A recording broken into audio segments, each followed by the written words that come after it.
आमन्त्रित महानुभावहरू सबैलाई आफ्नो ठाउँमा आसन ग्रहणका लागि म निवेदन गरेँ। हामी सँगै काम गर्छौँ। मलाई अति नै मनपर्ने निर्देशक, लोकप्रिय निर्देशक निरज पौडेलजी आफै खटेर 35 दिनसम्म यहाँ बसेर सिक्स प्याक चाहिँ कमिङ छैन खोलेर यसो यता देखाएर गरौँ न।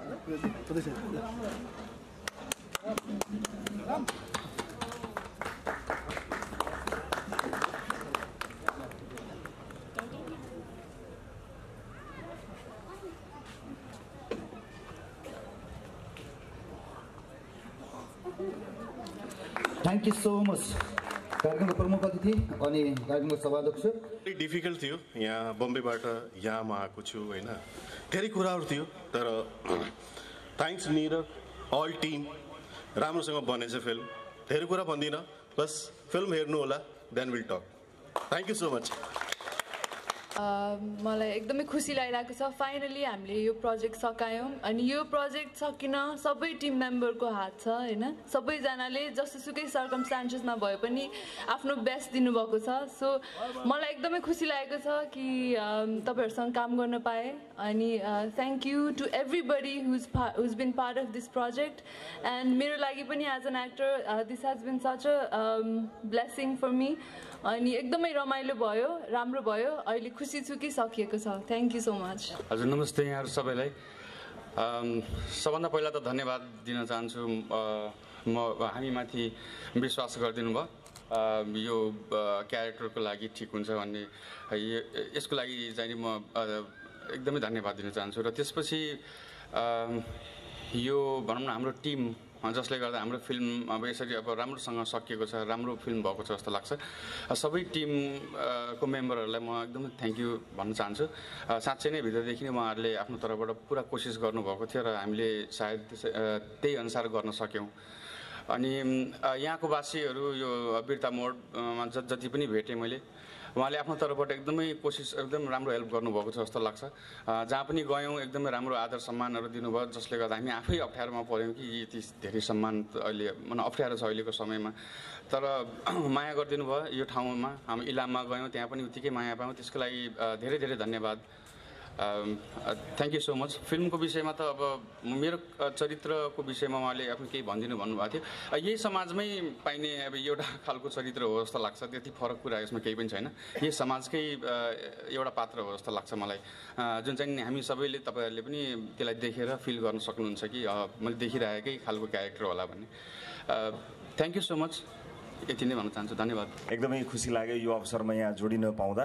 र म सबभन्दा पहिला चाहिँ हामीसँग वरिष्ठ नृत्य निर्देशक कमल राईजीलाई म देखिरहेको छु। त्यस्तै वरिष्ठ कलाकार हेमन्त बुढाथोकीलाई देखिरहेको छु। तपाईँहरूलाई त्यहाँ राखेर मलाई यहाँ बस्दा अलि मलाई सुहाएन। तपाईँहरूको सम्मान स्वरूप म तपाईँलाई यहाँ आइदिन अनुरोध गर्न चाहन्छु। तपाईँहरूसँगै छायाकार राजु थापा पनि हुनुहुन्छ। कृपया तपाईँहरू तीनजना कुर्सी थपेर भए पनि राखिदिनु होला, किनभने उहाँहरूको स्थान धेरै माथि छ। किन मलाई थाहा छ भने म धेरै लामो समयसम्म मैले पनि टेलिभिजनमा सिनेमाको कार्यक्रम गरेँ। सिनेमाको कार्यक्रम गर्दा मैले उहाँहरूको अन्तर्वार्ता लिन पाएको छु। उहाँहरू साँच्चै नै विशिष्ट व्यक्तित्व हुनुहुन्छ।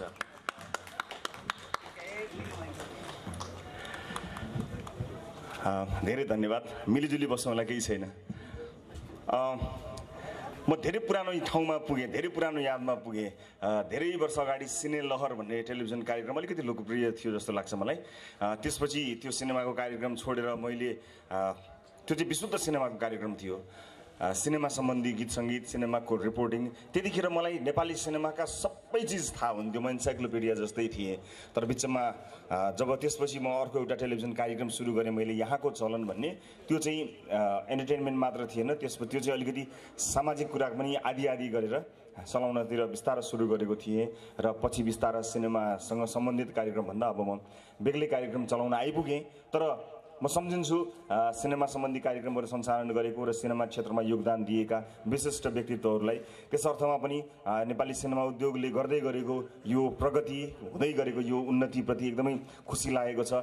र म एकदम मुक्त कण्ठले सौगात मल्लजीलाई भन्न चाहन्छु, तपाईँ एकदमै राम्रो कलाकार हो। मैले तपाईँका धेरै चरित्रहरू तपाईँले अभिनय गरेको देखेको छु। साँच्चै नै तपाईँ एउटा विशिष्ट श्रेणीको कलाकार हो। हरेक भूमिकामा तपाईँले जसरी आफूलाई डुबाउनु भएको छ त्यही हो जस्तो लाग्छ। अहिले तपाईँ बोल्दाखेरि म त एकदमै त्यत्रो धेरै क्यारेक्टर गर्ने मान्छे गजबले बोल्नुहुन्छ होला भनेर भनेको, तर बोल्न चाहिँ त्यति सामान्य जीवनमा यति सामान्य मान्छे त्यो क्यारेक्टर पाइसकेपछि त्यस्तो बुलन्द हुन सक्दो रहेछ भनेर म झन् बढी इम्प्रेस्ड भएँ। सौगातजी, तपाईँसँगलाई भेट गरेर एकदमै खुसी लाग्यो।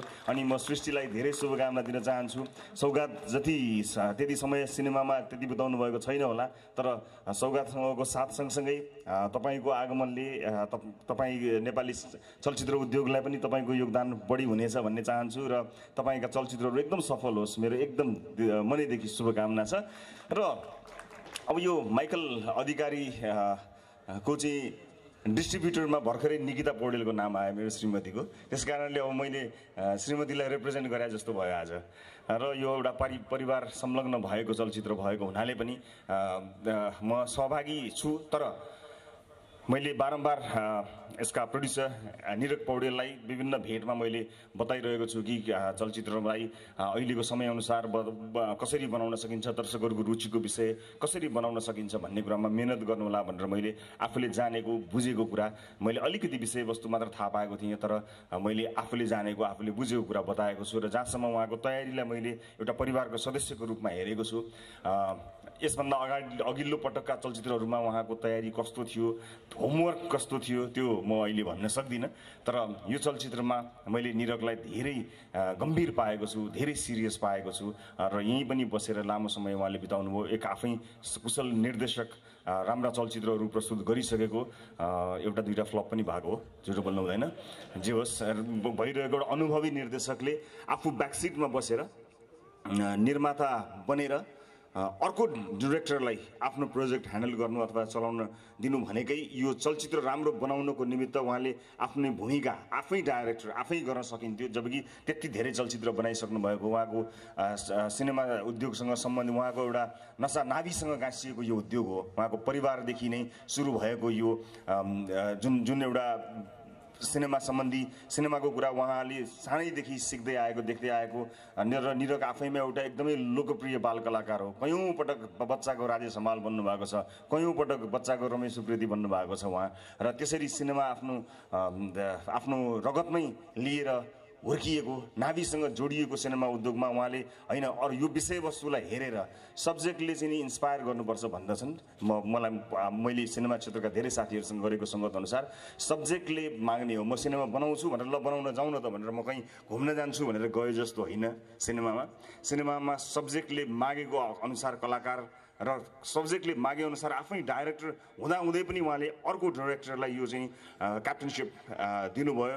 त्यसले गर्दा उहाँको यो प्रति उहाँ कति गम्भीर हुनुहुन्छ, कति सिरियस हुनुहुन्छ भन्ने कुराको मैले अन्दाज गरेको छु। र मलाई लाग्छ यति धेरै सिद्धहस्त मान्छेहरू, यति धेरै लोकप्रिय कलाकारहरू र डाइरेक्टर रोनियारजीको भर्खरै छोटो भन्दाइभित्र बुझ्न के सकिन्छ भने काम धेरै कुरा थोरै भने जस्तो अर्थमा मैले लिएको छु। So good luck to everyone. राम्रोसँग यो चलचित्र चलोस्। र सबभन्दा महत्त्वपूर्ण कुरा यही अवसर पारेर मलाई भन्नै मन लागेको एउटा कुरा के छ भने म कतिपय आर्टिस्टहरूले यति पुग्यो उति पुग्यो, यति पैसा यति लाख उति लाख कलाकारहरूको भयो भन्ने सुन्दछु, तर स्क्रिप्ट राइटरको चाहिँ यति भयो, स्क्रिप्ट चाहिँ यसरी बनाउन लागि स्क्रिप्टमा यति समय दियो भन्ने चाहिँ मैले एकदम कम सुन्छु। सिनेमाको मेरुदण्ड भनेको स्क्रिन प्ले हो जस्तो लाग्छ मलाई। स्क्रिन प्लेमा हामीले त्यति टाइम दिए जस्तो लाग्दैन। नेपाली सिनेमाहरूमा केही चिज को कमी छ भने सबभन्दा पहिलो कमी कमजोरी चाहिँ स्क्रिन प्लेको जस्तो लाग्छ। हामी त्यसमा सिरियस छैनौँ।